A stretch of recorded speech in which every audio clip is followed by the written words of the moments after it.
Je pense que le 11 aligné sera Johan Garcia dans les buts. Pour moi, il a fait un très bon match contre Majorque. Le gardien catalan a été très sûr de lui. Il m'a beaucoup plu, vraiment. Johan Garcia m'a beaucoup plu et pour ce grand match, il sera aussi un homme très important. Nous continuons dans le train du Jaipa Mila. Merci beaucoup pour le soutien à tout le monde. Merci beaucoup Johan Garcia. Jules Koundé sur le côté droit, je pense qu'il va retrouver son meilleur niveau et sa place sur le terrain. À gauche, je pense qu'Alejandro Valde sera présent et devra être déterminant. Autant Koundé qu'Alejandro Valde doivent être deux véritables atouts offensifs. Deux véritables atouts parce qu'ils vont mettre beaucoup de monde en défense. Et le Barça doit bien s'organiser sur les côtés avec Koundé et Alejandro Valde. Pour les défenseurs centraux, aucun doute. Cubarsí sera à gauche, Araujo à droite. Même pour un match serré, ne l'écartez pas.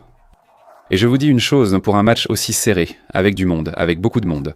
Dans le dernier tiers, en bloc bas, le Levante va clairement se regrouper. Je n'exclus pas, attention à ce que je vais dire, qu'Araujo ne joue pas ce match et qu'Eric Garcia commence à la place. Pourquoi ? Très simple, car Eric Garcia a une relance exceptionnelle.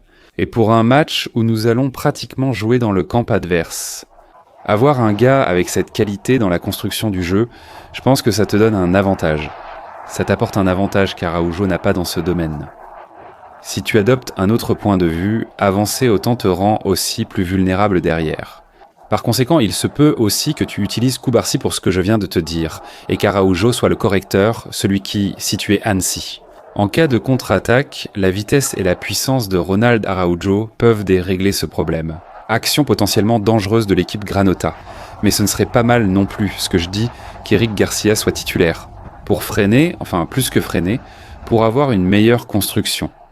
Pour avoir ou pour trouver une ligne de passe avec cette qualité qu'il a. Eric Garcia, je pense que dans ce sens, il a beaucoup plus de qualité qu'Araujo, qui justement a d'autres qualités différentes de celles d'Eric. Donc la situation serait à peu près comme ça, ce serait une option alternative. Ça te va, Al ? Oui, je pense que ce sera Araujo qui commencera le match, mais tenez compte de ce que je viens de vous dire. Ensuite, au milieu de terrain, il n'y a pratiquement aucun doute, car on s'attend à ce que Pedro soit accompagné de Frenkie de Jong. Un Frenkie de Jong qui, ces dernières heures, vous savez déjà qu'il a été le protagoniste. Pour deux raisons. Premièrement, parce qu'il va être papa, et deuxièmement, enfin, parce qu'il est déjà papa, et deuxièmement, parce qu'il a changé d'agent et qu'il est sur le point de prolonger avec le Barça. Étendre son contrat et baisser son salaire est une excellente nouvelle pour les supporters du Barça et Frenkie de Jong. Ce milieu de terrain doit être très important pour le Barça. Très important pour, déstabiliser ou, d'une certaine manière, débloquer le bloc défensif que va mettre en place le Levante. C'est pourquoi je pense que pour ce match, Dani Olmo sera le joueur qui évoluera dans ce dernier tiers du terrain. Pourquoi ? Je pense que la différence avec Ferman, c'est qu'il n'a pas sa grinta mais peut-être un peu plus de finesse, même si Fermin est aussi excellent techniquement. Soyons clairs, Dani Olmo a plus de qualité, notamment grâce à son contrôle orienté qui le place idéalement face au but. Avec peu d'espace et d'ouverture, Dani Olmo peut aujourd'hui être décisif près de la surface, avec les 1-2 et combinaisons. Avec Pedri, Frenkie, De Jong, Lamine, Jamal, Rafinha et Lewandowski, ou Ferran ou Rashford, on verra bien qui sera devant. Donc ce milieu de terrain sera déterminant pour essayer de briser ce mur défensif du Levante en attaque justement. Sur les côtés, il n'y a aucun doute, car nous verrons le capitaine Capitao Rafinha sur l'aile gauche. À droite, nous verrons Lamine Jamal, un Lamine Jamal en pleine grâce et dans une forme impressionnante. Je pense que la clé du match sera sur le côté droit, face à Manu Sanchez et Brugge à gauche de Levante. Qui va lui apporter la couverture ? Il doit être percutant, il doit attaquer dès la première minute et Koundé doit beaucoup l'aider en le doublant sur le côté. Barça doit élargir le jeu, et Lamine Yamal, on le verra beaucoup rentrer dans l'axe lors de ce match, il va provoquer dans l'axe et chercher à frapper constamment. Rafinha va souvent rentrer dans l'axe, tandis que Baldé apportera de la profondeur. Ce seront les clés, avec des centres latéraux. Eux, sur la deuxième action, ils sont lents. Et il faut tirer depuis l'entrée de la surface et récupérer tous les rebonds possibles. Devant, on hésite entre Ferran et Lewandowski, d'accord ? En général, les médias annoncent Ferran titulaire pour le match que je souhaite, tu vois ? Car c'est un attaquant très mobile, d'accord ? Ferran Torres, Et il combine très bien aussi, et il est rapide. Mais pour un match comme ça aussi, je pense qu'un vrai finisseur, un buteur comme Lewandowski, nous irait à merveille. C'est pour ça que je pense, la famille.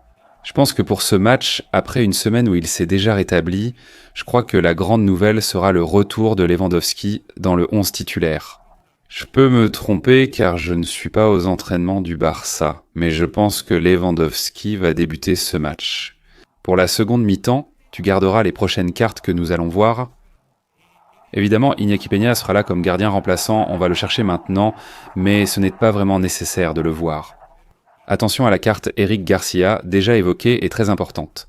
Très importante la carte Eric Garcia, très importante la carte au centre du terrain. Casado qui n'a pas joué contre Majorque, et si le match devient difficile, Casado peut parfaitement jouer quelques minutes. Attention à la carte Gabi, qui peut aussi être très importante en seconde période. Attention à la carte Fermín López. Regarde combien de joueurs je te cite utiles dans seconde période. Attention à la carte Marcus Rashford, excellente aussi en seconde période. Et attention à la carte Ferran Torres. Je pense que ce sont les cartes fondamentales pour la seconde mi-temps, que l'on peut garder. Hansi Flick, un match qui peut se compliquer. Ils défendront le match nul et miseront sur la contre-attaque, toute action compte. Sur coup de pied arrêté, ils sont dangereux car tout s'équilibre. Et si le Barça n'y arrive pas, à débloquer le match avec ce 11 ultra titulaire que je trouve incroyable. Nous avons d'excellentes cartes pour la seconde mi-temps, qui pourraient être cruciales pour que le Barça renverse le match.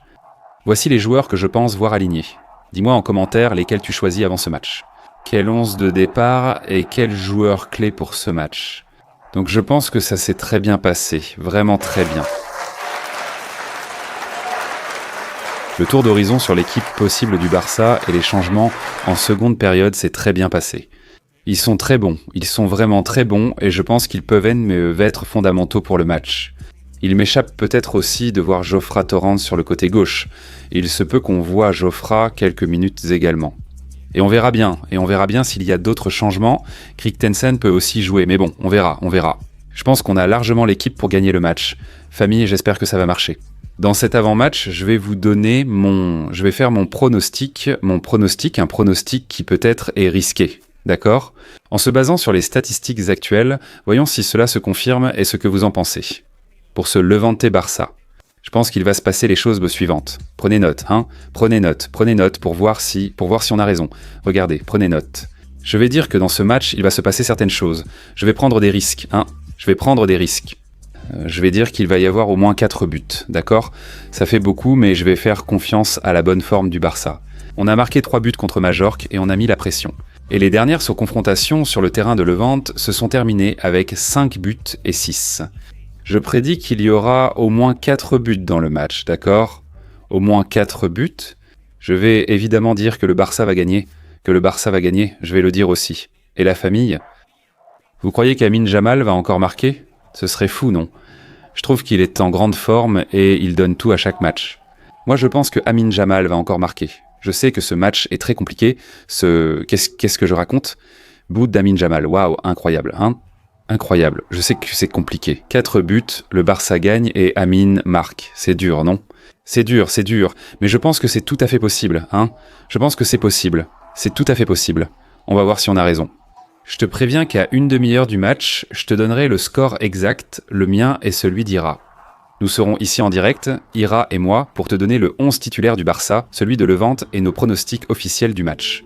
Mais je te le dis, ce pronostic me plaît beaucoup, mec. Au moins 4 buts dans le match, but d'Amine Jamal et victoire du Barça. Prends note de ça, énorme.